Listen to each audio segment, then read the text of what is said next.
Hi. Hi. Hi, girls. Already off to a great start. We are, as Claire. usual. Sorry, I will stop laughing. I'm No, sorry. it's fine. Look, no, you won't, probably. Just being Yeah. realistic.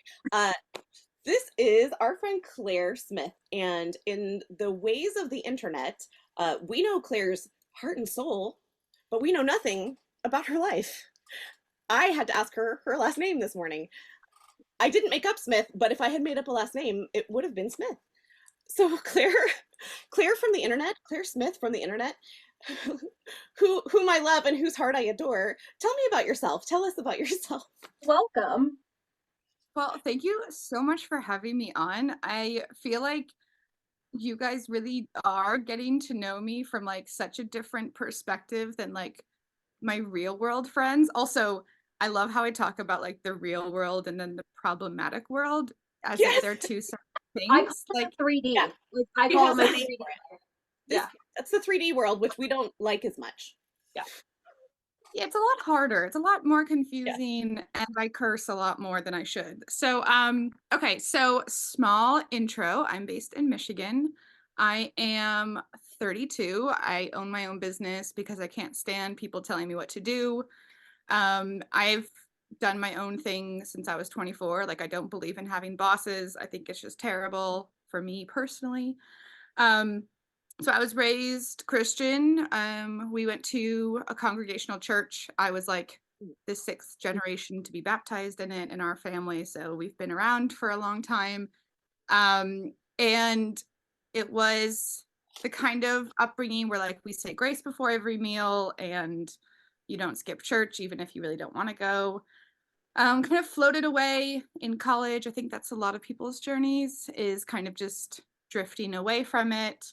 And then, it was always there, but like I didn't really engage, I would say, with God. Like there was no relationship.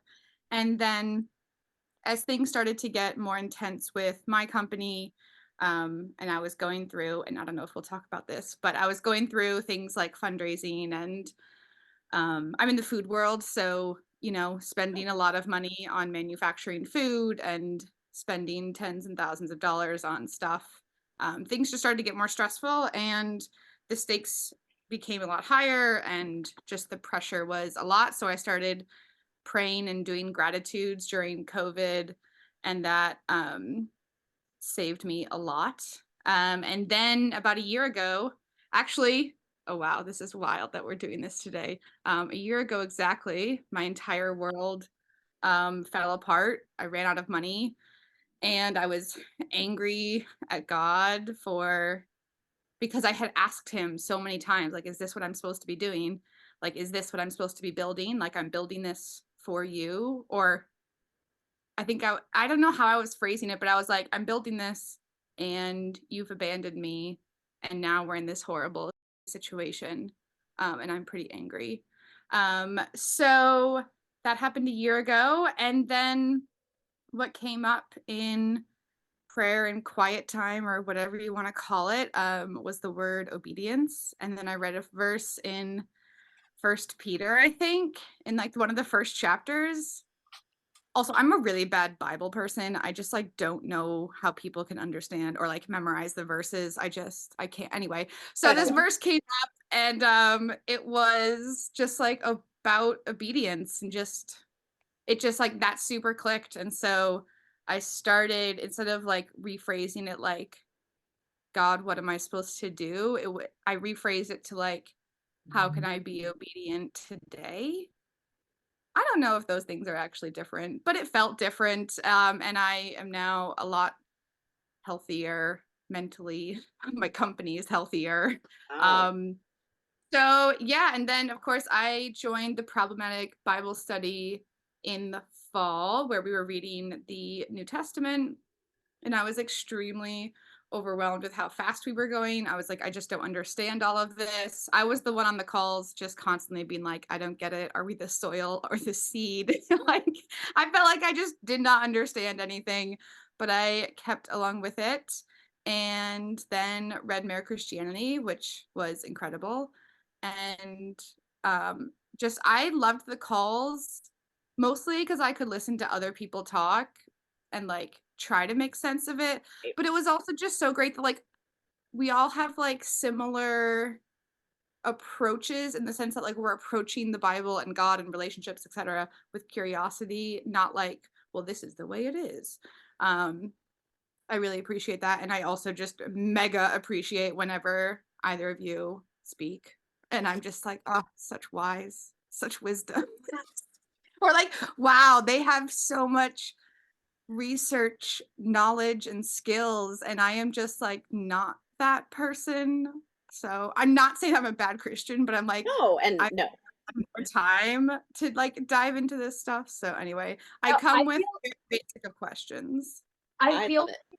immediately I wish that I would have initially approached God in such a way that you did, in a small increment, like what can I do today? Because like I think the reason, Claire, I'm always drawn to you is because I feel like we may have like a very similar outlook where it's very like overwhelming and it's a lot of information, and I wish I would have started like that. Like, okay, let me switch me. Like, let me switch how I'm approaching this, because I'm very much like the type of person to be like, well, it's all or nothing, and you're not answering, and I'm mad. And I still feel that way a lot, like really often. So that's wise. Like, that is wisdom. That's it. Well, it definitely helped when like I'd been working on my company for many, many years and like, or maybe you don't know, but like 60, 80-hour weeks, not uncommon, just like immense stress. Yeah. And so in this season of obedience, like what I kept getting was like rest. And like, so I slowed way down. Like I took 8 weeks off and just like kept hanging out with family and traveling with family. Like it was so like the obedient part, which was uncomfortable though in the beginning, was like not working. It was super uncomfortable. And I'm like, how am I supposed to be doing nothing when everything is falling apart? Like, how can this really be what I'm supposed to be doing? And then like literally like piece by piece my life just like came together and I was the most relaxed, at peace person version of myself that I had ever known. And it was like one of those very funny moments where you're like, okay, God, so I guess you do know what you're doing. It was just like one of those really funny moments, but that like immensely helped with my trust because I Well, think I yeah. have trust. So yeah, now I'm like, okay, I trust you. Okay, what's next? But still learning to trust, which is hard. But anyway. It's funny that I think about this all the time, and I wonder sometimes if our way that we relate to God has something to do with our attachment styles. So if we're anxious, disorganized attachment style, Yeah. we might feel some of those things. Those might reflect in our relationship with God because it's part of us, right? It's part of our nature and nurture, I guess. It's really nurture. So I think that comes up sometimes. And like I think we think that's like a spiritual fault, like a fault of ours, instead of realizing it's like a function of the filter. The I think of our brain and body as a filter for our spirit and soul, right? So it's not, the capacity is much more on a higher level in the eternities, but like in the now, it's filtered through a body and a brain that do stuff with that information. And I think that some of that is lifelong things, like the way that we have been taught to trust humans, trust our father, trust our mother, or whatever it is that associates with that leadership, the church. And I think those things form our attachment styles, and Mhm. that stuff shows up everywhere, Yeah. everywhere. Okay, so this is blowing my mind a little bit because like you're totally right. I can't develop a relationship with God thinking that it's going to be the same as building a relationship with another human. Like I have fantastic relationships with my parents and like other leadership, but like I can't model building. It's totally different. Is that what you're saying? Like it's just Yeah, well, I'm saying that we might react like it's the same. We might use like our attachment style that we have, how we relate to people is going to come up with God. But it doesn't need to. It's reaching past that, but I think we have to like have this realization that God is, I don't need to relate to God the same way. And I don't know how much of that we can do on our own with strong will. Like I think that's something that God has to enable in us, but like we don't have to take that as a you suck because you attach, that's how you think about God. It's like, no, you are thinking about it in a way that makes sense because it's how you relate to humans or whatever it is. So yes, that's Yeah. kind of what I'm saying. I think there's a relationship, and that relationship can be a really good thing if you just have like a super healthy attachment style with everybody, and you just expect things to go to be positive and that you can trust people because you've been taught that you can trust people. But if that is not so healthy, even if it's healthy with your parents, like, but if you have reasons to not trust, if you're not over, like that stuff comes out in our relationship with God because it has to, because it's part of you. It Yeah. doesn't have to stay that way, but it's going to the natural man. That's what's going to happen.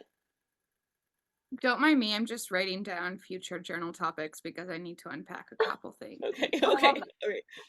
Sorry, didn't mean to do that. No, that's No, actually that's a really good way to good. think about it. I actually really like that because I think about my relationship, like I know we talked about this in one of our like very early on like book club or maybe just general God talk or whatever. Like if you don't have a good relationship with your parents, like you may feel that way about God, but I think that also that does translate with other people. Like I have a fantastic relationship with my parents. Like my dad is like of course one of the greatest men that I know, and my brother in the same way is also that way, and I do trust, like I call them first before anyone else. They're always there, like I know I can count on them. However, with other people, I have been disappointed.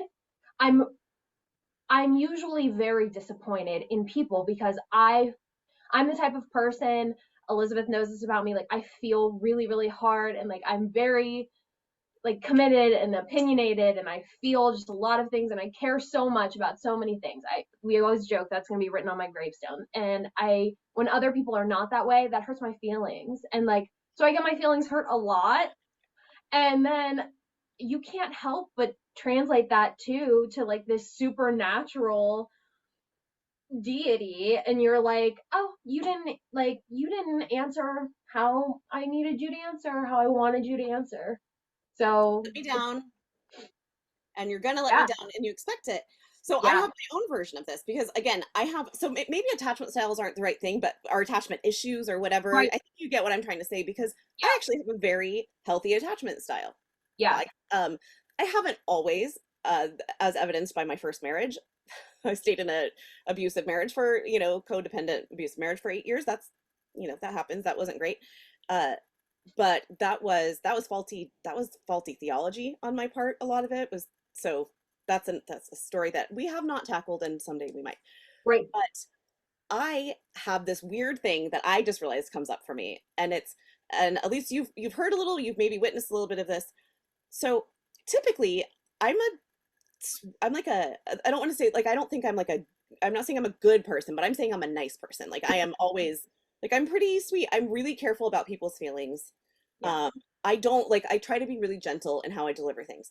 Part of that is because my nature is just to be so honest that for me, if something is honest and earnest and correctly understood, it can't be bad. It's not mean if it's true, which I realize is not true, and that's not the world's problem. That's on me. And so I work on that. But so I've gone so far that I tend to be very gentle.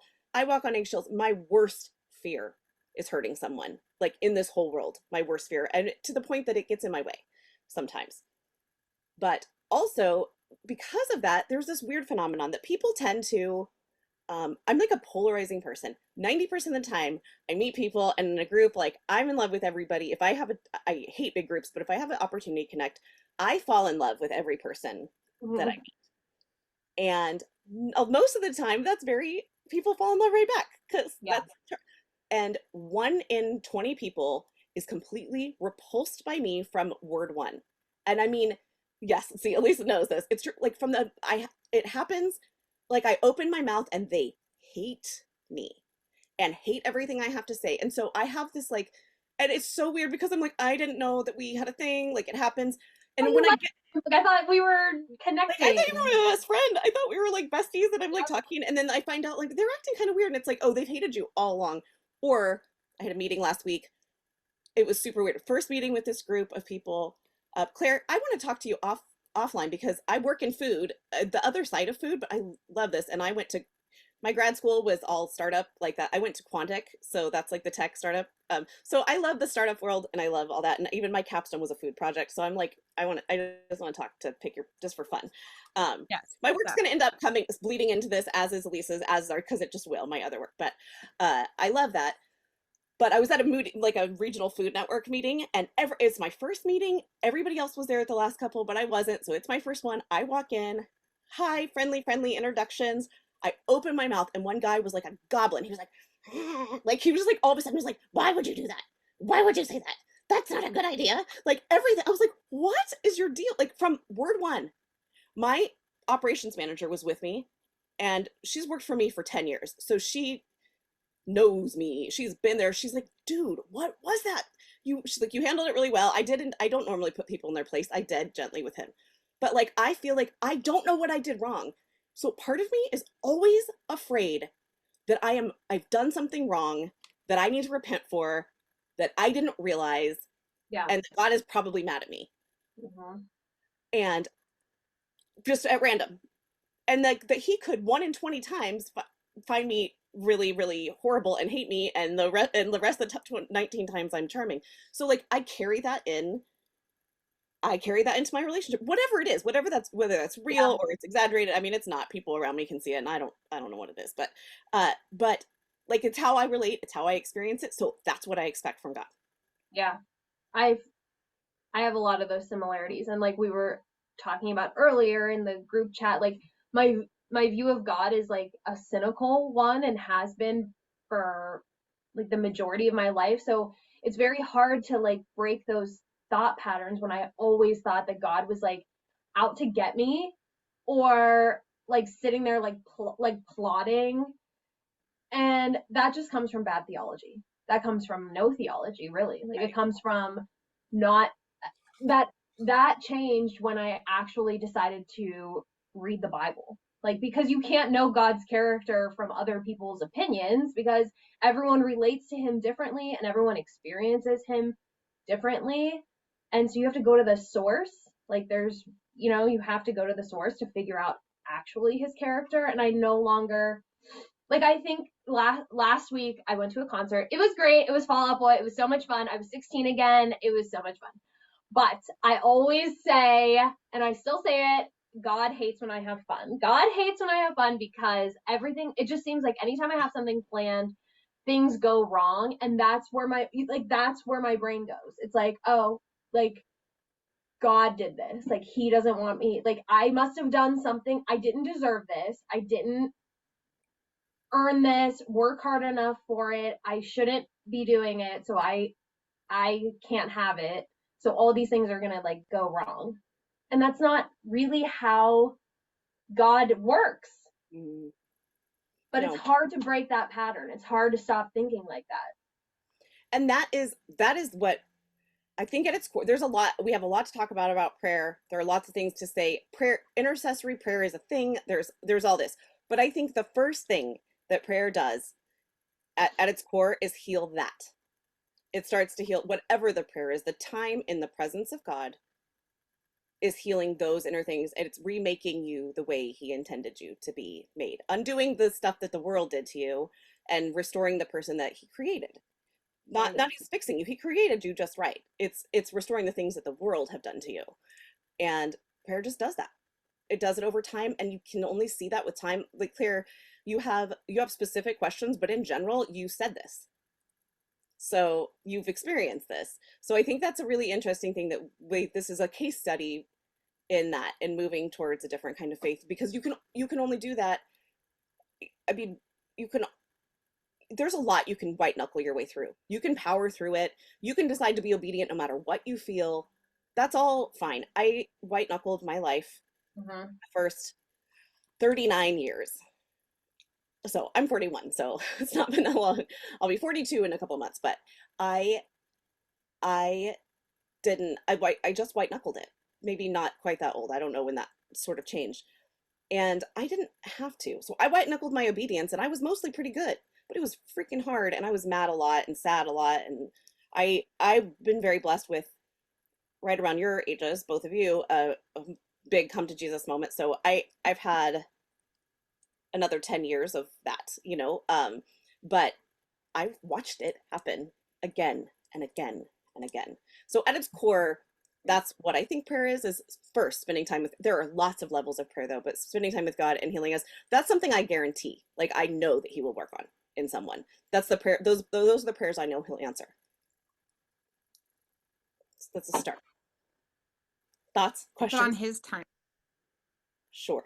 Like I can't wrap my head around, like I'm just a very fundamentally impatient person. Like Same. no one as fast as I would like things to go. Like I'm probably a terrible driver. All these, like I am so impatient and I want things to be, and I'm like, well, if God is so great, like yes, I know he is, but like Yeah. why can't we like pick some things up? Like let's move along. And so the whole timeline of like I'm on his timeline, like we can't build a timeline together, drives me bonkers because it's just like, look, I'm ready. Look, I'm ready. I'm I asking for your And help. you're I probably you wrong. that you are the pilot. I'm just in the back seat, like making sure we have snacks for the road. Like you are taking us where we are going. I'm totally ready. Like, Yep. do you need me to stir your coffee? I'm there. Yeah. And he's just like, no. And so I'm like, well,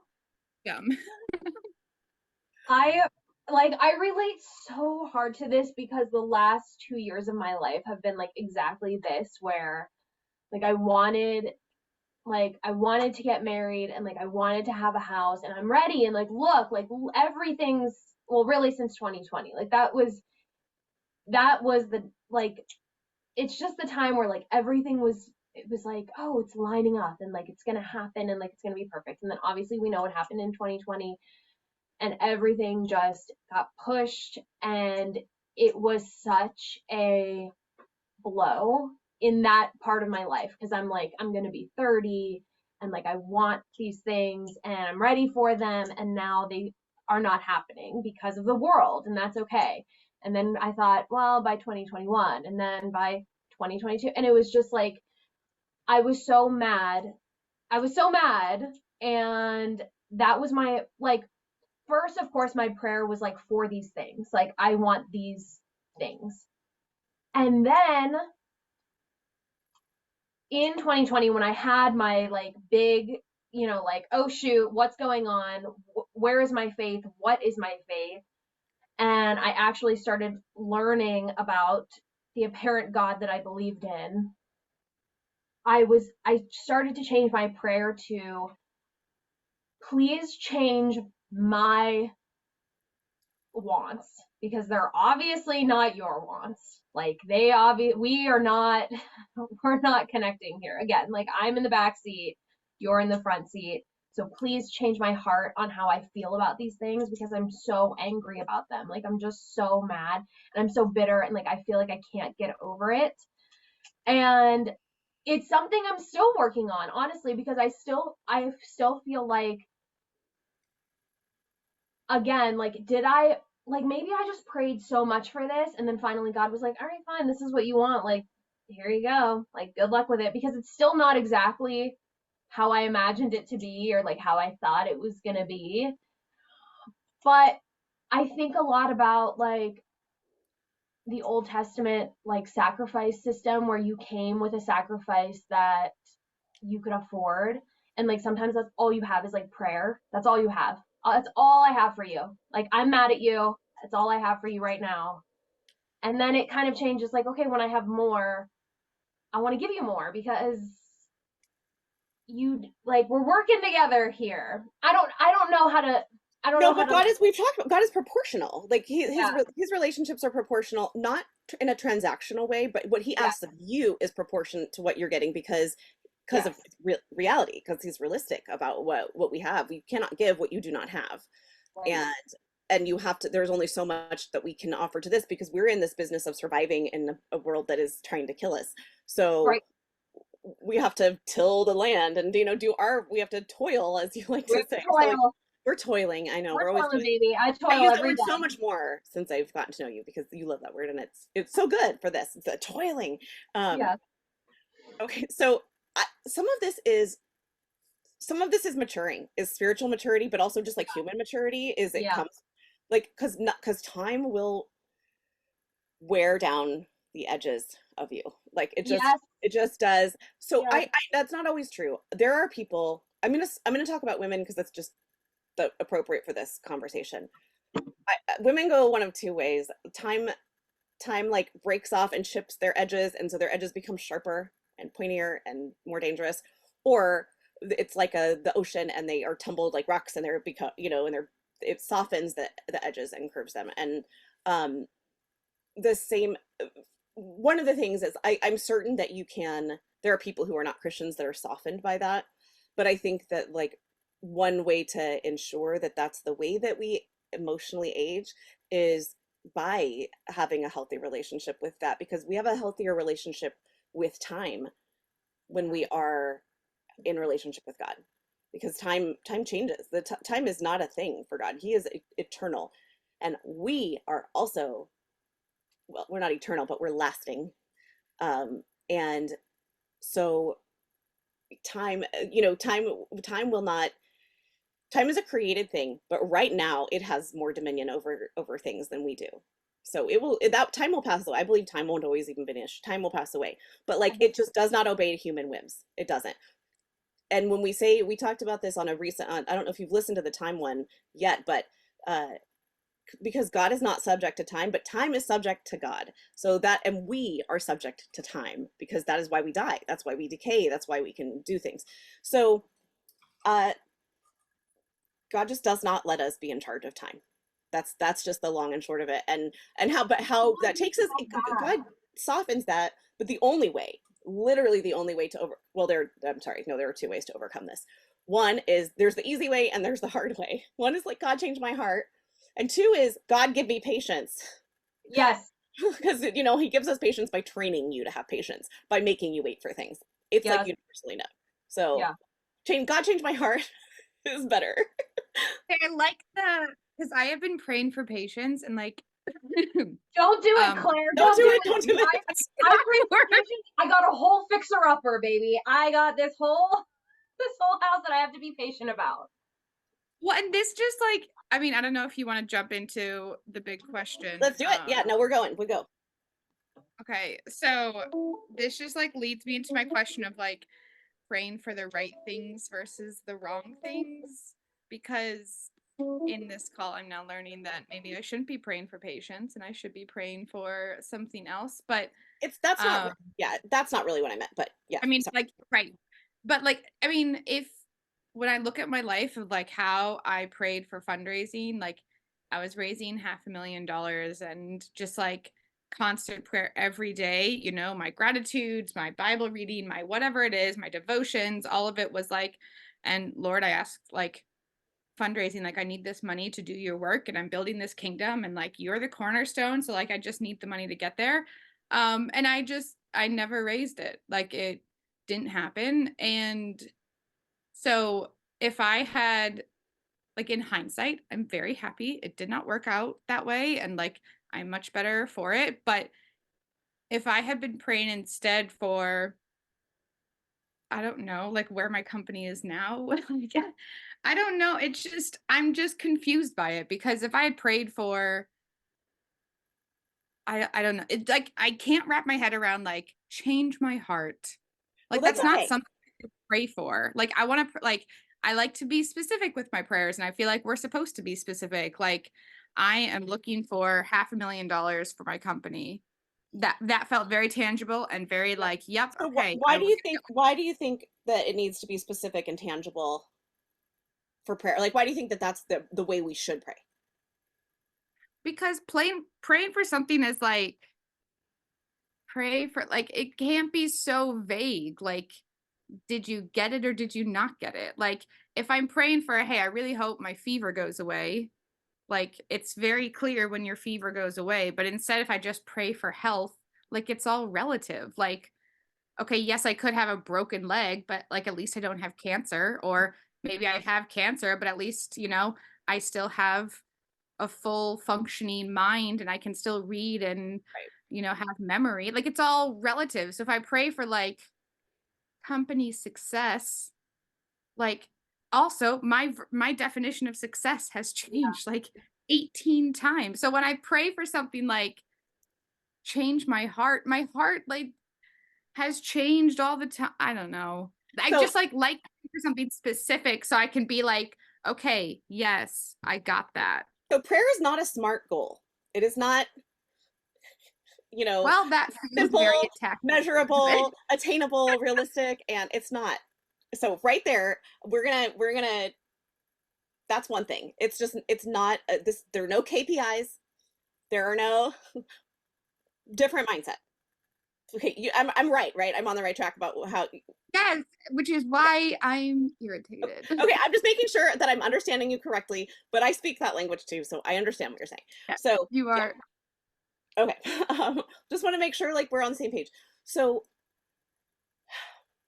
it is good to pray for specific things, but God's going to give you the thing that you actually should be having. So it's not that it doesn't matter. God takes it into like account. I'm going to have to use analogies because that's the only way to really do this. This is a mystery. First of all, there's a great deal of mystery, but I have some interpretations, of course. So I think it's more like look at prayer, what prayer is. Like how do we think we have like an idea? Do you think you have an idea of how fundamentally how prayer works? Uh, no, I Okay, so no just image. It's just like I pray, I ask God, and the things happen, right? yeah. So okay, I'm going to divide prayer into like um what's the name for it? There's intercessory prayer, so like praying for someone else. There's like prayer where you're spending time with God, where you're listening and speaking, right? It's a two-way street, and that's relationship. It's worship, it's time, it's meditate, it's all of that. And then there is I don't know what we'll call it, pleading. We're asking for something, praying for a specific thing, but so like not for like, hey, heal this person, but we're praying for a thing that we need in our life, right? So we'll divide them by that.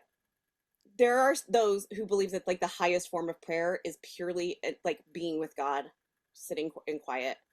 Mother Teresa, I shared this in one of my posts, I think, but she said that like ask me I guess somebody interviewed her and asked her like what she prays for when she prays to God, and she was like, I don't say anything. And what do you hear from God? I don't. Like, I'm just waiting. And if you don't understand that, forget you, which I think was silly. But I think that journalists had some fun with that one. But basically, just like, oh, nothing. I sit quietly, and God sits quietly, and I'm like, but what? How are you with God? Like, I don't understand that. I get that. I'm starting to get it. I get that. I'm getting it. I'm starting to get it, but from a literal perspective, I couldn't understand it. But I have been practicing that. That was all I did during Lent. That was my only commitment, was to practice spending time in silence with God. And it turned into a thing, and I still don't know what it did, but I felt it. But then there's like intercessory prayer, and then there's prayer for the things for our life.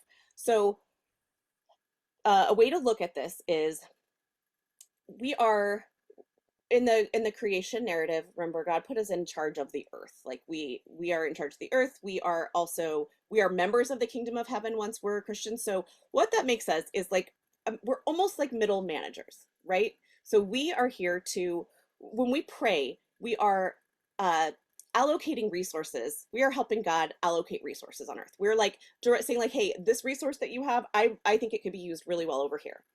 Like so you think about it like, God, you have this healing power, please use it for this person. God, you have the power to control, to do this, like you're sovereign over this. Please, this is a place to please put your attention. I'm asking you to do that, right? God's resources are infinite. God is infinite, but resources are finite. Not that God's resources are finite, but resources in general. We do live in a world that is reliant on the laws of physics. We have our earth physics that are all of our laws for reality, and then we have our spiritual physics, which are laws for reality that we don't necessarily understand, but we see the fruit of, because we see the picture on the screen, but we don't see all the programming that went behind the screen, right? So we kind of understand how it works, but we don't know, like, understand that it works, but we don't understand how. So within this world, there is a world populated by spiritual things that can interact with us. They also have free will. We have free will. They're created beings. They're under God. They're on a different level than human, but they are not, they still have free will, and they have the ability to interact with our world. Angels, spirits, demons, all that stuff. So, like, believe it or not, I am getting somewhere with this. So I can't remember what book it's in, and I think it's in maybe Death to Deconstruction. I'm not sure. I'll have to look for this. But there's an analogy given for prayer with that in mind, that now imagine you're a family on the, they can, so in England during the Blitz, right? So these were where kids could, like, their dad was in the country, but he was fighting a war, but he wasn't super far. So there's a family, there's a wife and kids at home. Their dad is in the military. He says, I have to go. If you need me, I'm here. Just radio me. And so they radio him and they say, like, Father, we're out of bread. We're out of this. I need your help. Mom's sick. We need medicine. And he's on the other side of the country and he says, I will send my people to you. I'll send help right now. I'm sending it your way, but the people he sends get caught up in other battles on the way, and they get there. Sometimes they get there right away. He wants to, intends to do everything that you ask, but sometimes you gotta ask and tell him where you need the resources. Because not that he doesn't know, but that he's not intervening on a regular basis if we don't ask him to. Like, he intervenes on things that are like his providential intervention, where he just sits in and, like, pushes a button and makes things happen. That is rare. And he's doing that no matter what. He's doing that to his plans. If our plans kind of in and out and don't really mess with his long-term plans, and we don't ask, he's not necessarily going to interfere. So we have to let him know we're asking him to intervene, and then he's going to allocate the resources, and the resources are actual things. They're actual beings, actual stuff. Like, there's stuff at play here. He's not a wizard. It's not a magic wand where he poofs it. He doesn't have that kind of intervention. If you do that, you violate free will. Free will is part of our physics. It is part of the physics of this world. He cannot violate it without violating our free will, and he won't do that. So it's not usually providential of a way to do it. It's usually through putting an obstacle in someone else's way, getting the right person the right time, sometimes having an angel whisper in your ear the answer, or, to impress upon you something. But this is an allocation of resources to a specific thing. And it's not that God's not all powerful, and it's not that he couldn't do it, but God also sees the big picture, and he knows, like, I really want to give you this, but I'm fighting this battle, and I will do what I can, but I'm going to allocate the appropriate amount of resources, unless this is so integral to my story that I have to intervene. That's one interpretation. So I want to stop there first and talk about that, and then we'll build on this. I'm looking something up. That's fine. Yeah. I will stick with my thoughts. I guess I kind of just thought that since God knows everything that's happening, he knows and he knows the desires of my heart. Like, he knows everything. And I'm not saying, like, so why should I have to tell him or, like, ask him what I'm looking for? But also, like, but yeah, why? Like, I get it that, like, it builds trust, or I don't know, whatever. Clearly, I'm really hammering on this trust issues. But like, why do we have to do that? Well, he does want, because he's not a genie. He's not transactional. He's not like, and it's not like it wouldn't be a good parent that's like, oh, I'm going to give you everything you wish for and desire. I'm just going to give it to you, because that is endless. That is conflicting desires and wishes. He does know the desires of your heart, but you have to co-create reality with him. That's a lot of this is we are co-creators of our situations. Yeah, right? I love that point, that because I know that's like a I don't want to say it's like a heterodox type, like, people get, like, all up in arms when you're like, oh, you're co-creators. No, you are. Like, that's because you're you're like his by proxy here on earth. Like you're representing him. Like we do create things. Like he gave us that function. It's a beautiful, like we create life. It's a beautiful function that we've been given. So anyway, sorry, I didn't mean to No, and we're interrupt. allowed to do it. We have a lot of authority. Christians have a lot of authority because we can speak with the authority of Jesus' name, which is why we can directly speak to a demon and send it out. We don't need God to do that. I mean, God does that, but we can direct it. We have the authority. So we say like, "Hey, I am acting on God's authority. You got to go." Like that's fine. There are certain rules that they have to follow, and because it's actually there. So I have experienced.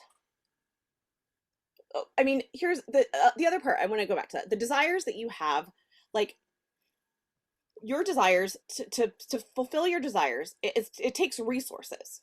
We have limited resources on the earth, so God is going to allocate those resources. You may have a wonderful idea and you deserve it, and there are lots writing on it, but maybe someone else. There, it is a zero-sum game. If you have it, someone else doesn't, and maybe someone else needs it more, or God has a different plan for you. He's like, I could give you all that, but you're going to miss out on everything else I have for you. So God is paying attention. But I don't know why this works, but it says biblically, there are examples of like they keep bug. Oh no, you froze. Where did she go? You froze. I froze. Shoot. Okay. You're here. Okay. Where did I cut off? What did I last say? Do you know? Was it long? Oh gosh. Oh my gosh. Claire cut out for me. Maybe Okay. it's me.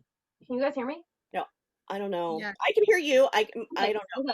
I can We hear were it. talking Claire's been freezing visually for me most of the time, but Yeah, same, me too. but voice is fine. Audio, but you sound fine. yeah, audio's good. Are we good again? Yeah, we're fine. So I'm not sure. I said a lot of things, so I'll just back up a little bit. Oh, Actually, he can't I've give you completely lost everything it. you want. But you're gonna miss out on other things. Right. Zero. Gonna miss out. Okay, Yeah. so there's a limited number. So like he can't.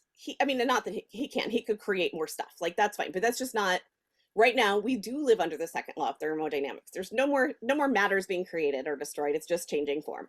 Like we currently live under in scarcity. There is still abundance, but it is finite, I guess is a better way to say it. There are finite resources, not scarce, but finite. And so at any given time, there are several things going on, and we are in Earth time. So right now, we're in linear time. Only one thing can happen at a time in any given space in time. And so someday we won't be, right? That we won't be in that time. We'll be in time where that makes, if time is infinite and geometric, then resources are infinite and geometric, and that moment will come, and the desires of our heart will be ours, but also the desires of our heart will all be healthy because that'll be in the new heaven and new earth that's unbroken. But I mean, it's not about fairness necessarily, because life isn't fair and life doesn't get more fair when you're a Christian, but it will be just. It's just in that we don't want to demand what we deserve.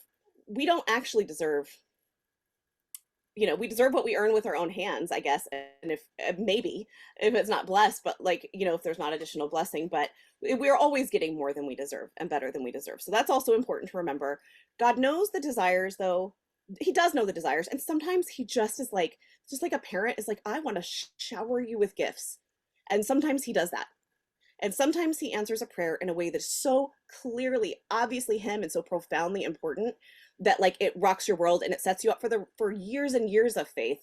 But God is strategic. He allocates finite resources to the best benefit of humankind, but we are also part of allocating those resources. So I know that's like ethereal and kind of like on a big scale, but that's the thing. We're trying to apply human physics and human understandings to a concept that is bigger than space and time.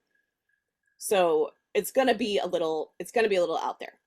I love the idea about him not intervening on a regular basis, because that's very obvious. Like obviously if he was intervening on a regular basis, he would be like, no, you're screwing this up. This is, like, let me put this back on track, whatever. Like I like that idea that, I mean, obviously there are people working on his behalf, and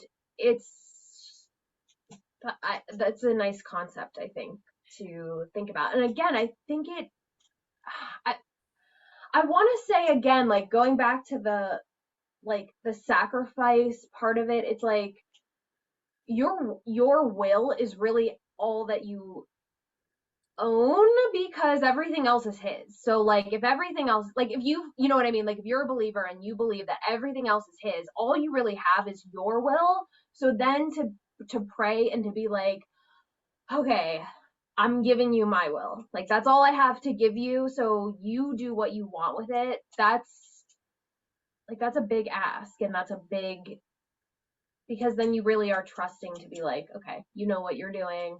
This is all I have to give you. You know what to do with it. You know where you need me, you know where you want me, and it doesn't seem, I know, I mean obvious, I mean look at the world. Like obviously it doesn't seem fair, and it's not fair for a lot of people, and us in our very like, I think about my, like my stupid like first world problems or whatever, and it's like, oh, I really wanted that, and instead I got this. And you're disappointed. And like God, I it's not that God doesn't care about. I think we bring to him our exact desires, our Yeah. exact things. Like I am literally at the point where in my different kind of fundraising, but in my fundraising it's dire. It's like, and I'm like, I don't know what to do. I don't want to do this anymore. I hate it. Like I don't hate my job. I hate that part of my job, and that's a big part of it. I mean, I am personally responsible alone for raising $5 million a year. It's with for nothing. This is not an investment. It's not buying stuff. It's just giving me money. And the tax laws in California are not beneficial anymore to that. They're actually, the tax laws on the whole no longer benefit nonprofits that much because it's removed the benefit of giving. It's like way decreased the benefit of giving for financial Yeah. purposes. And so people really at a level that like I'm fundraising are only giving out of the goodness of their heart. They're not doing it for tax breaks, which means they're not big dollar amounts. So it's all really hard. I hate it. God has not released it from me from it yet. But right now it's like I literally am going like, can you just like make today work? Can like there be enough money for me to get through the next month until there's the next thing? Like I don't know what I like. I asked God to like, please just make this problem go away. Like I can't do this. Please make it go away. God wants us to do that too. Like we can. And sometimes he's like, yeah, you're right. Thanks for asking. I'm on it. But sometimes he's like, yeah, that's not what actually I want. Like he might want my nonprofit to go away. It might not need to exist anymore. And I have lived long enough to know that I might want something with all my heart, but I Yeah. do not want the thing that he does not want me to have because it will make my life hell. Because I have pushed that and forced it before. And like, so we're co-creating, but like how do I say this? But like, so yeah, we're contributing. We contribute our labor, but like some things won't work and we simply don't want it. So I think that's part of it too, is that like it's going to hurt, and like it's okay that things hurt, actually. It's okay to be disappointed that God said no, or it was silent as far as you know. It's like it's really okay. It's okay to tell him that. But the practice of taking those things to him and the practice of telling him you don't like how he answered it, and as long as you're going with a level of humility that says like I am genuinely upset, but I do know that you're God and that my will is subordinate to yours. I do constantly ask God for the thing I want, the thing I want him to do, and like very specifically, but like if I'm wrong about this, then please don't give it to me. Please give me the thing that you actually want for me. But in the meantime, if you could align my heart to yours so this doesn't hurt so bad, I'd love that. That would be awesome. And those are the kinds of prayers that like the resources are infinite, because those are spiritual resources that he's giving us. So those are just a little bit, those are going to be the ones that are answered in ways that you can sense more often, but they're just less tangible. They're not smart. They're not smart goals. They're not measurable. They're not attainable. They're not anything. There are things that are only given through the grace of God. And God really likes to do things that can only be given through grace, that you cannot earn or deserve or possibly expect that you could have, but he could give it to you. And what are those things he can give you that no one else can? Most of those are spiritual. That's really the thing. It's the non-tangible, like, okay, I feel like this doesn't bother me anymore. Right. And you know, That and it might doesn't, the times, world doesn't care about that. Like, you're not driving around in a Ferrari, so nobody cares. No one cares that right. you're at peace. But like, that's the most important thing to you. And that's like, I get that, of course. It's like I'm still waiting for that. Like, I'm still waiting to feel that way about a lot of like very specific things in my life and like the way things happened and whatever, and I don't have that yet. But I trust that it's coming at some point. And I still battle with like, okay, I'm mad about this. See, what I'm you're pissed not about realizing this. is that you already are experiencing a stage of that next step of development because you're Yeah. expecting that stage to occur, which is a stage, which is another step. Like these are all steps. And by the way, it's not linear. It's like this. Like I'm not like ascended and I'm Right, beyond like, all. oh, I'm healed. I've experienced it enough that I can describe it. That Yeah. doesn't mean that I'm like I'm always like cool like that, but I have had so there's a little bit of a different I think most humans have suffered. Like, I think we don't know people's stories. There is suffering that we don't know. Um, I know that I had an exceptional amount of suffering in an exceptionally short time. It was really, really traumatic. And like, it's a miracle that it is truly a miracle that I'm not only okay, but like alive. Yeah. Um, and then if you saw me 12 years ago at the end of my, like, I would be unrecognizable. I couldn't walk into the post office without my mom or dad holding my hand and walking me in. And I had two kids at this point already. So I was a broken person. I can't explain it to you beyond that. So I guess I've been through it. I've also have issues with trust because I lost everything. Mhm. My husband, my marriage, my home, my all my money, everything gone. Like just everything I had was gone. My kids lost their dad. Like he didn't die, but he basically did. He could have. Um, like there was absolutely no doing that without suffering. But I would not trade that for anything now. I wouldn't trade the physical torture and abuse if I knew like God was answering my prayer the whole time because he did rescue me from that.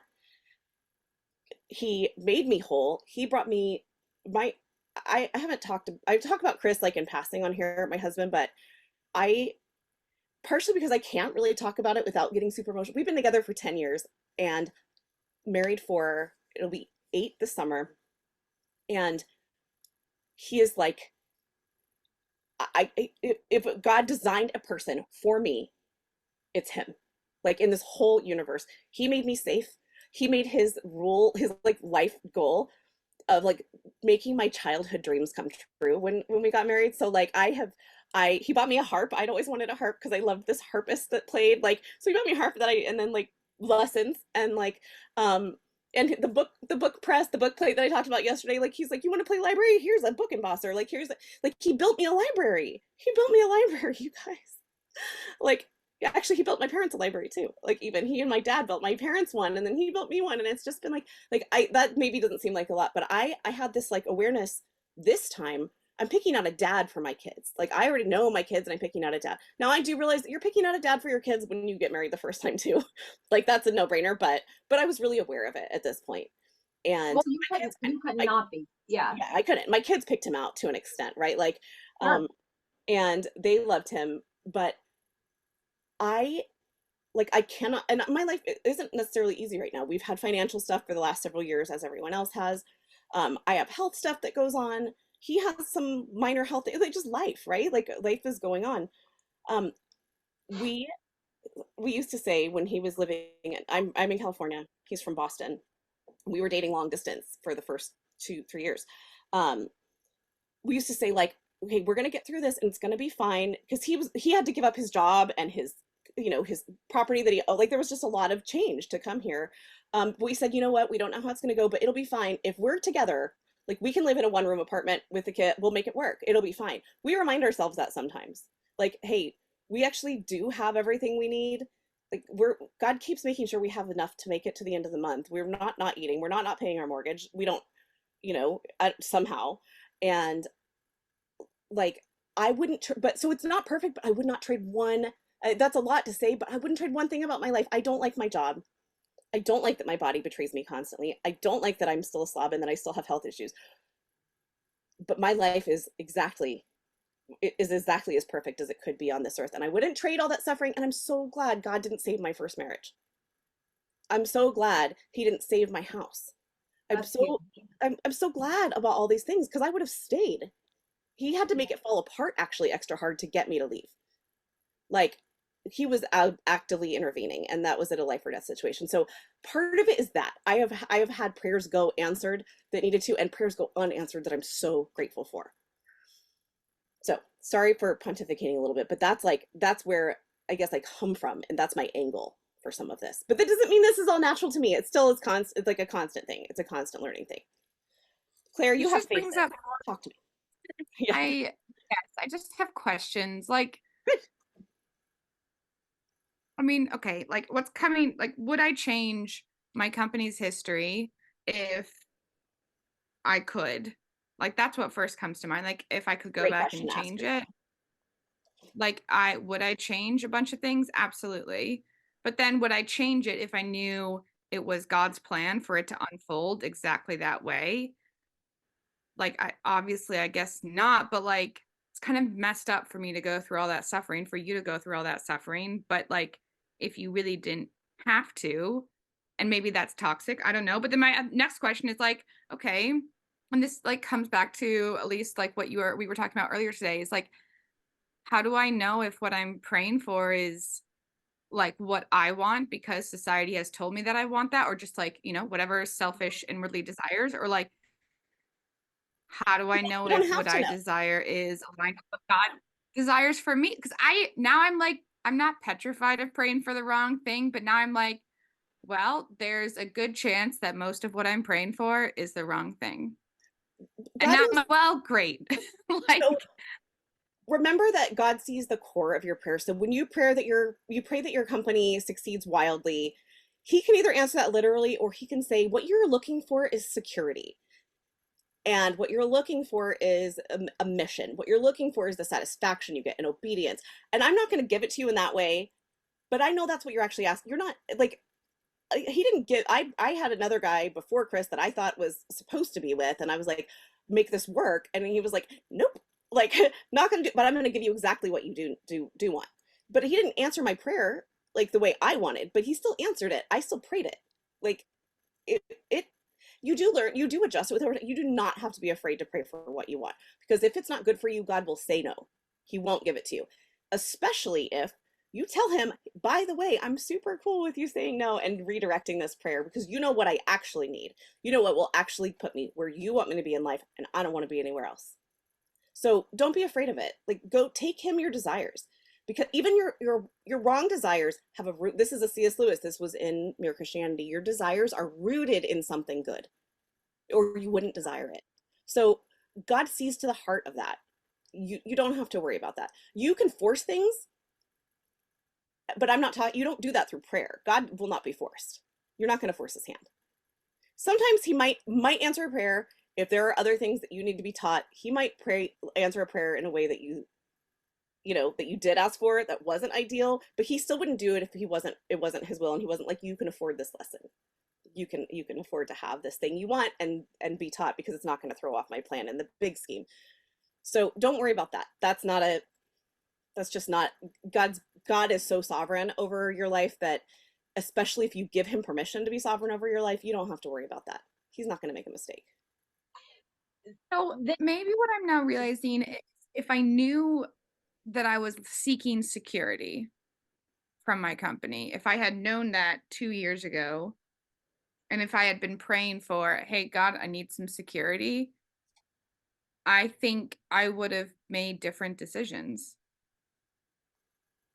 This is dumb, and therapy I don't I like any know of. prayer is one of those topics that is so, It like, just feels intense. Like, I'm thinking, for you, if you had been praying for, and not that I know your story at all, but like safety and love and security, would he have helped you out of that situation sooner?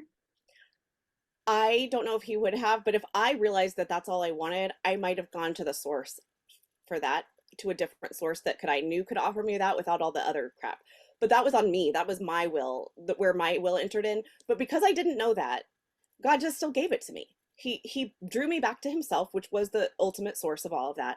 He brought people into my life that is a part of my story. Believers who made me help me survive, and my family, and eventually, pull a job, and Chris, and all this other stuff. But it would have been easier. It would have been good for me, but I didn't know it. I was a person, I didn't know it. And I was 27 and coming out of this hell, and my brain wasn't working. So it didn't matter that I didn't know it. But yeah, I would have made different decisions. And now, as you grow in this maturity, you can do that work and say, like, what is it I'm really after at the core? Yeah, you can do that. And it might change how you do it, because you might be like, well, then do I need to be seeking this specific thing? But you can, that's still a conversation to have with God. You can still be specific and also say, why do I need this so bad? Reveal to me what I need from this. Because maybe I need it so much because I do need a living. I do want to make sure that the world has this service that I provide. I do think it will honor you. But if I am seeking something beneath that that I am not aware of, align my will to yours. Show me what it is I'm actually after and give me that instead, however you want. So yes, you can learn to pray in a way that like makes this easier for you to understand what you're doing. God already understands this though. So you don't have to like do a better job explaining it. But it will help you, and that is a part of it, like your knowledge of that. Did that make sense? At least I felt like something I said didn't make sense from your face. No, I'm writing stuff down. Or that was weird. Okay, all right. How about you there? No, this is good. This is good for me. Okay. Good for me too, actually. Yeah, I'm having so many thoughts. I mean, thoughts about like, like they're just relative to like me and my things, because Yeah.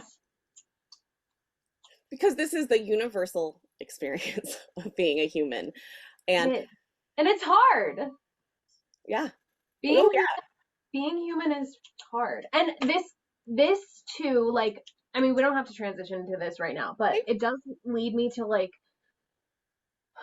the big prayers. Obviously, Elizabeth knows, I don't know if Claire knows, but there's been a lot of like illness and death in my family lately. And like whenever that happens, obviously, you start thinking about like these big questions, and it's like why, and some of the deaths are unfair to my human eyes. And but Claire, you asked earlier, like, do you think more, I don't know how you phrase it, but like maybe more people praying or asking people to pray versus like praying quietly, do you think that makes a difference? And I don't know, and I really don't even have an opinion on that. I mean, I guess I lied. I do have an opinion, but I was thinking about it in terms of like, I have a friend, a lady that I go to the gym with, and she's older. She's like, we call her like the matriarch. She's like in her 60s, and she's been gone now from the gym by accident. She took her mom, who's like close to 90. She took her down to Florida. Her mom had a medical episode, and she's been like texting us. I know. So they've been stuck down there now for like 6 weeks. So she's been texting like our little group of gym people and asking, like, please continue to pray. And like, of course we are. But I haven't told, like, I haven't told anyone what's going on in my life, because I just typically don't. Like, I don't know, like, I'm kind of a loner, and I just don't like share a lot of personal things with a lot of people, and which is weird that now we're doing podcasts. Sure, perfect. Except the public, but But I'm fairly vague about a lot of things, and that's just kind of how I am by nature. So anyway, these people and a lot of people in my 3D life don't know that there's a lot of things going on in my family right now. And I haven't asked for people to pray, but I don't think, like, I don't think that it matters. I don't think that matters. I don't think you like can, like you said, I don't think you can force God's hand, and things unfortunately sometimes just happen the way they happen, and they do happen for a reason. And I know that's not comforting. It's not even comforting to me. It's not comforting, but it's not, because when something is final as death happens, or like a really serious illness or something, you're like that doesn't comfort me, and that doesn't make me feel better. But there's still always like a lesson in trusting. I think there could be a lesson in faith building a lot of times when something like that happens. And so I don't even know where I was going with this. Oh, I guess the idea that like, can you get like an army of people to pray, and like then does that like count for I think so. And I want to have also, okay, let me first, I want to have Claire, I want to have you reiterate that question, because it was like a multi-part question. And I want to address those like one at a time. But also, Elise, one thing you said about like these big issues of like death, these really big things. Yeah, yeah. Death is often unfair. Death is Yes. never caused by God because death was not part of his original plan for us. Death was a consequence of sin. It's a consequence of the fall. Like death was not in his original design. That is something that came later. Remind me, I want to say something about that. Okay. But go ahead. Um, so, but death is also an inevitable part of our experience. We are experiencing, so it really is important because we come up across consequences of free will uh, from thousands of years ago, conflicts that are going on or the choice of somebody's decision at some point, international spiritual conflict, like that is a result of someone's decision. I think I've said this before on here that like sometimes we get cancer because we have some other people, not us, have created a world that is a incubator for cancer. Right. Like there's a bunch of someone else's free will would have been violated 1,000 years ago to keep from doing that. Can God intervene? Sure. Does he always? No, because he does, it's another big thing. So that's not exactly answering the same thing, but I just a reminder that I just like to say God doesn't cause it. God will use it. He will use everything for his good, but that doesn't mean he causes it. Being sovereign over something doesn't mean he controls everything. It means he has the right to control everything. So just a few things to remember in that they're like semantic, and we sometimes have got Christian cultural ideas of what they mean that are actually heavily influenced by the New Age, by prosperity gospel, by different movements throughout time. So I just want to point out that that's not exactly, it's never from God. So that can be a feeling that comes up about that. And death, I mean, it is sad. That's one of the big pain things. Like there's not an answer. That's not comforting for someone whose child has died. Right. But it's Right. And I think a lot of it too, like you said, it's really influenced with like from a new agey perspective, like a lot of like prayer and manifesting, I feel like get the same rap because it's like, oh, words have meaning and words are spells, like you're spelling, and like my ability to say whatever I'm about to say affects your emotion. So then you kind of, it's blurry. And I think it's blurry. The world has, you know, blurred these things to, I don't know if it's intentional or what, but it's then you're looking at prayer and you're like expecting this thing because you're like, oh, well, I can manifest it, or like I can offer, like we've talked about, I could offer God this thing and then he's going to repay me with this thing. right. And where was I going with that? My brain I has don't know, turned. but I think I get what you're saying. I think I get what you're saying. That like leads well back into this. So Claire, can you like detail the question that she's referring to a little bit more? Yeah, so my question was around a lot of people praying for one specific thing. I think we've all seen like those viral posts on social media or something asking for like, my daughter has some rare tumor. Everyone in the world pray for my daughter. And like Yeah. somehow it gets like shared a quadrillion times, and like everyone and their mother is praying for this daughter. And then I think about that, which is like a beautiful, wonderful unity of like people coming together to pray for this one thing. That's great. Mm-hmm. But then I think of the people who are maybe practicing their faith in secret because they can't, or because they can't be public about it, or maybe I don't know. I always for some reason go back to like a super rural pastor because I'm from a village, and like we wouldn't like, yes, our congregation would know if our pastor was like really struggling, but like I just like think of people who don't feel like they can ask for prayers. And so it kind of like, I know that God's going to intervene. And like you guys kind of answered this, but like I know that he's going to intervene regardless of how many people are praying for that person. But it just like, so the post with all the people praying for the tumor daughter, like are these people just like, and then this kind of ties in with my other question, like when people say they feel your prayers, are they feeling loved and supported, and that's what they're feeling, or are they feeling God's comfort that they've been asking for?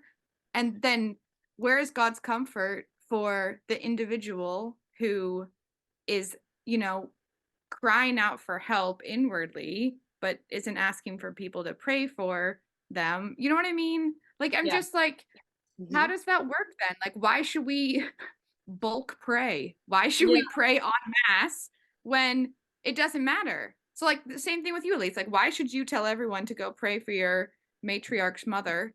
Yeah. Like, it doesn't matter. So I Like, wouldn't say that it if we doesn't do, matter. like, doesn't change. Like, it's not going to change anything. So why do we do it? Oh, that's so.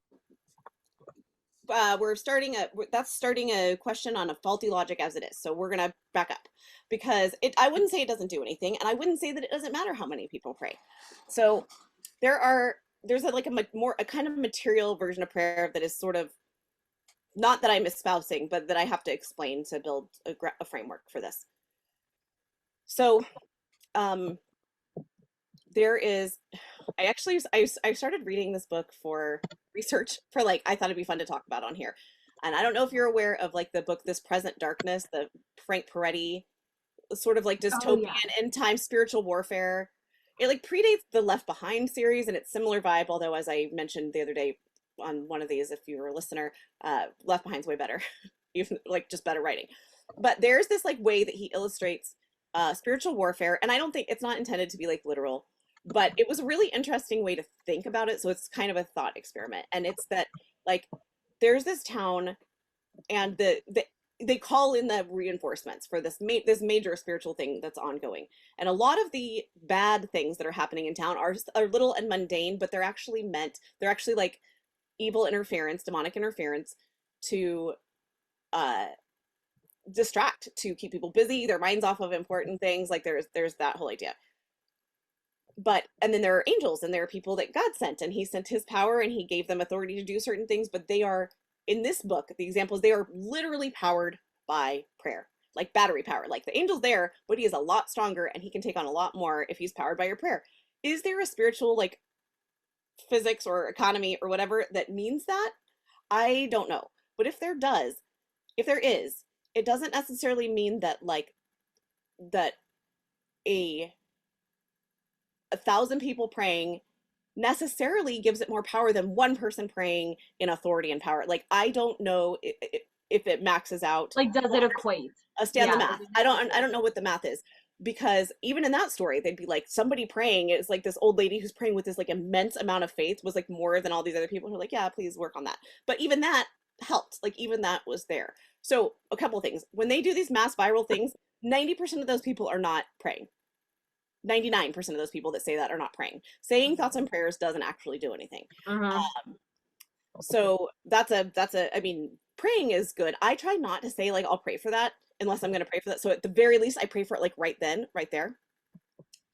But to give an example from my own life, and again, you can only do this in examples because it's not really that specific. In like biblically, it's not that clear how this works. I had a major horrible thing happen to somebody in my life that was urgent. There was a solution. It was unfair, but like there was an obvious way that this, like I could see the path. It wasn't an impossible thing, but it was very unlikely, and it was a result of someone else's pure evil, and it was impacting an innocent and an adult, like who's not innocent. And I did have the sense that we had to storm the situation with prayer, like storm the gates, and it was life or death. I mean, it really was, and it wasn't like health, so it wasn't like that, but I did contact a few people, and I contacted them partially because I was like, I don't feel like I literally had like during certain hours of the day when things were going on, I was like literally only praying. I wouldn't do anything else because this was somebody really close to me. And a few people, at least one of them, I said like, I can't even tell you everything, but I need you, this is the like basics of the situation. I need you to storm this with prayer. It was so obvious that every single piece could not, for this terrible situation that happened through bad decisions of lots of people, we could watch like it shouldn't have worked. This shouldn't have worked. This shouldn't have worked. But every piece along the way, God was orchestrating it for the actual best possible justice and outcome. And I have lived and seen similar experiences that did not end that way. And I don't know why, but that was an opportunity where the people involved could see how clearly it was influenced by prayer. Some of this is something you have to experience to be able to understand. And we don't always get to experience that super often. Like usually it's not like that intense and that fast, But there was a time where I had the sense that we need to storm this with prayer. I do need more voices lifted up with mine. So I asked people who I knew were going to like seriously, at least in the moment, seriously pray. And I was seriously praying, not just like, yeah, God fix that. So I think a lot of it is that's not more powerful because people actually don't care. People don't, they're like, oh, I feel like I care. That's really sad. That's emotional, but they don't care enough to pour their heart out in prayer. So if every person on earth sincerely, deeply poured out their heart for the world would be a different place. I absolutely believe that. I But think too, like kind of in the same vein, I think like if you think about the spirit of fear and like what that evokes, and I look at it from that side too, like the things people say or do whenever they're afraid, or the like negative energy, like if you just look at it from like a negative, I feel like that goes somewhere, like that's powerful, that does something.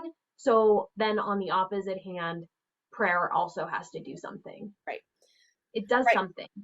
It does some, it definitely moves things. And I guess my point is that like it's not a 1-to-1 ratio. We cannot apply our math to God's math. We can't. So it's an so that's not satisfying, but it's because it's not a question that has an answer that I can translate for you, because I don't think God clearly answers that. I just have lived long enough and seen enough and trust his word enough that it does make a difference, but I absolutely don't think that God has more blessings for the Pope than he does for the rural pastor.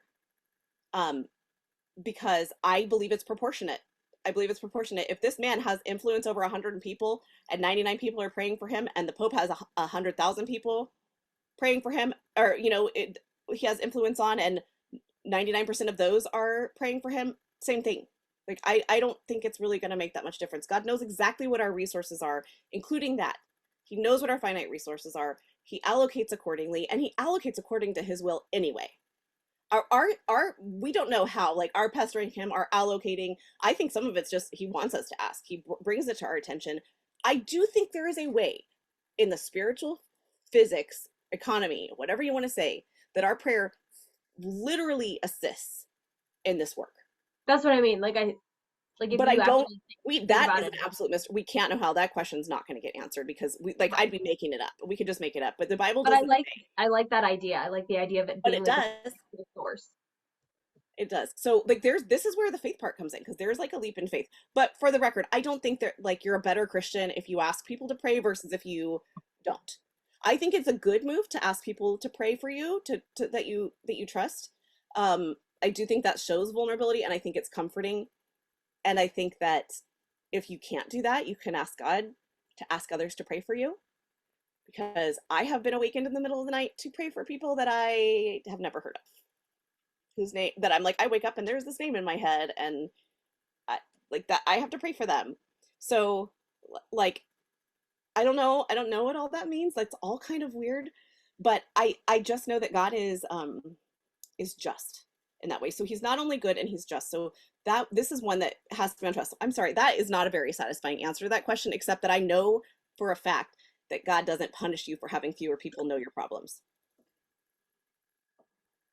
No, it does answer the question better, because it comforts me that, like, I mean, obviously I guess I knew this to be true, but like God understands the desperation level of the prayer of the rural pastor versus, not that the parents aren't devastated. I don't know. It's just it's making more sense. And I think similar to how you phrased it in like the first episode of like, these aren't going to be satisfying answers. They're just going to get you like one step closer to whatever more mature spirituality or whatever, however you said it. Like it just helps to sort of start to like wrap my head around it. Like it's not a cut and dry kind of, or a easy understandable thing. Right. But I think it is interesting, like if fear can make us do things. I don't know, Elise, you were saying something about like fear, like there's got to be an equal and opposite force to fear that can also impact things, I think about Which is yeah, what? which is prayer or love. Faith. I don't know. Faith. Faith, yeah. There's the Sunday school answer. No, I know, but I know I asked it like that, but like, well, because love, yes, that's maybe the answer. Love is the, love, perfect love casts out fear. That's the Sunday school answer. But, and that's true, perfect love and all that, but like, we don't understand perfect love. We have to take perfect love on faith. So like, from Yeah. a Sunday school perspective, love, from a practical perspective, faith. That's it. So, which is a different thing. And faith is a discipline. Faith is a choice. Faith is not belief. Faith is the choice that you make. I literally just read the chapter in Mere Christianity about that, and now I'm like, which chapter? what? I have to finish it. I mean, I read it many years ago, so I'm sure that influenced me, but I do want to know which chapter. It's like towards the very end. Anyway, Yeah. It's this is like, why isn't this stuff talked about in the church? Like, concepts of like, hey, practically, this is how you approach prayer, and like I wish it was. I wish it was. It is sometimes. Like, there are some people do, and I think it's because our denominational divisions and the mission of the church it's been diluted. Like, the church is not any one church. This is the church. We are talking about it, and this is the church because we are the body of believers. The church is talking about it, but it's new. Like, I think we're talking. I mean, it's not new. There have been groups of theologians coming together privately in homes and private citizens, but the way that we're connecting is new. But it's like the old church. It's like the Church of the Way. We're meeting in homes. We're creating we're being led by each other. We're encouraging each other and building each other up without denominational divides. It's based on faith and conversation and curiosity and exploration and humility, intellectual humility, intellectual honesty. There are places that's happening, but that's the thing we have to create, because we did not create the current church system in the US, in the world. But we get to do this part because we are empowered and entitled to access God in this way and to access this in this way. So we do it. We just have to create this thing. Sounds so much. I like that. Better than like what I was like. Oh yeah, I've got to do a Zoom with Elizabeth and Elise. Like, I don't think of this as like church. I'm just like, I've got some questions. They're very basic. Whenever I say like I don't enjoy church, I don't enjoy church, but I enjoy this. There's attending church, and then there's the church. The church, the bride of Christ. That's this. This is the church. So in the Nicene Creed, you say like, I believe in the Catholic. We say it's little c in the way we do it, because Catholic means, holistic, the whole thing, and apostolic church meaning, there are apostles. That's just it. And because there are these individual churches, but there's not a one true church. This is the one true church. We are all members of it. Sincere believers who are pursuing fellowship with one another and pursuing the desire of God. That is how you enter into the church. So we are a part of it. So it may not be talked about in every church building, every congregation and denomination. But there are people talking about it. And I think we just have the chance to amplify it. Like, that's where we are. But I don't know. I mean, it's a good question. I wish this was provided. Like, this is a lot of this is hard living. Not that I lived hard, but it's been hard for me to live. So I got there that way. But I don't know. We also don't have a ton of humility. Like, a lot of churches are very feel like they can't have humility about their positions. So the fact that we're not actually experts helps. Right. Because I can just say stuff. I'm not gonna get fired. Like, I'm very cautious. Yeah. But also, I'm not on here telling you I'm a theologian or a Bible scholar. I'm telling you I'm definitely not, in fact. So yeah, we're just having conversations. Yeah. So we are free. Like, we have so much more freedom to explore, and also because there's a thing going on that's been going on for ages, and it's a lack of imagination for how God could be doing these things. And I think it's because it's become mundane to us. It's commonplace. This is such a part of our cultural story that we have forgotten that it's exciting and mysterious. And so we look for exciting and mysterious and secret knowledge elsewhere, when the source of it, that desire was placed in us for, is here. And that's what we're digging into. The desire has been placed in us. We've been looking in the wrong places. Yep. I think. And that's what we're trying to do. That might be a really good closing, because that is what we're trying to do here, all in all. church Yeah, without I the actually would love to church. keep going, but I think we're probably about at the time we have. Claire, this is going to be part one of yours. We're going to have to talk more prayer with Claire. Yeah, Yeah, I'm so We can please. talk about other things too, but prayer with Claire, this will be part one. But it just rhymes, so it's going to be prayer with Claire, just so you know.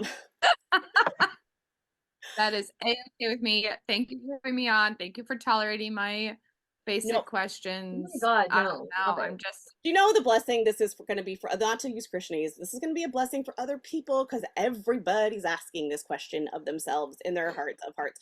You're saying it out loud, and God bless you because we need people who say the quiet parts out loud. Oh my gosh, that's our thing.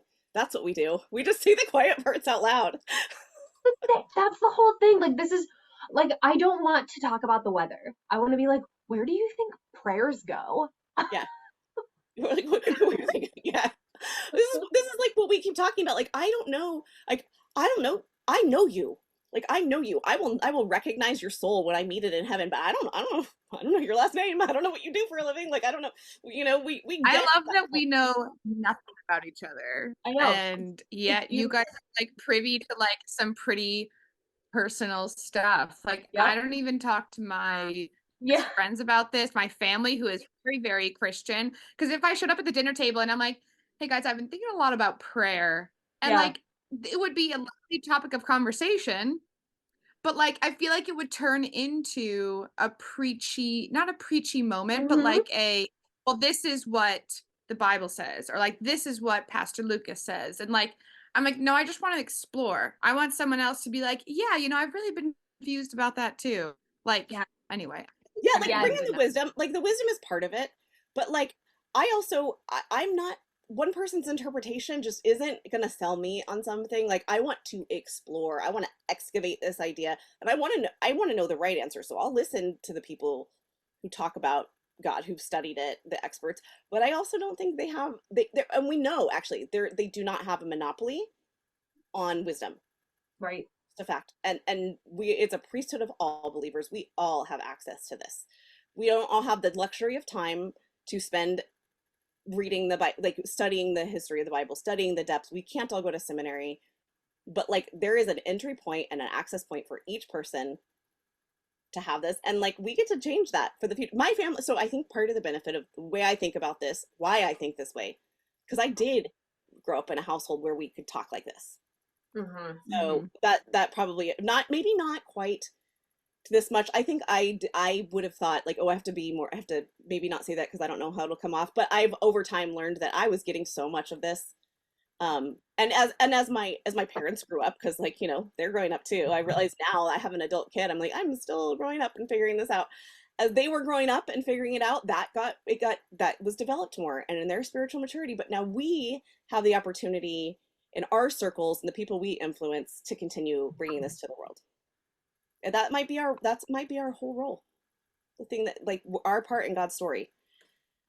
It's pretty cool. It'd be cool if he like answered some of my other prayers though. I mean, like, Yeah. yes, I'd be happy if my role was to ask questions about prayer, but But I it's would also not like it's not your whole role. Yeah. Ladies, So, this has been yes. really, really good, but I think we're like at about time. So I'm just gonna say right now, I'm gonna name it and claim it. We're doing this again soon, all right? Please. Claire, let your voice fully recover. I love you girls. You're wonderful. Thanks, ladies. thank you so much.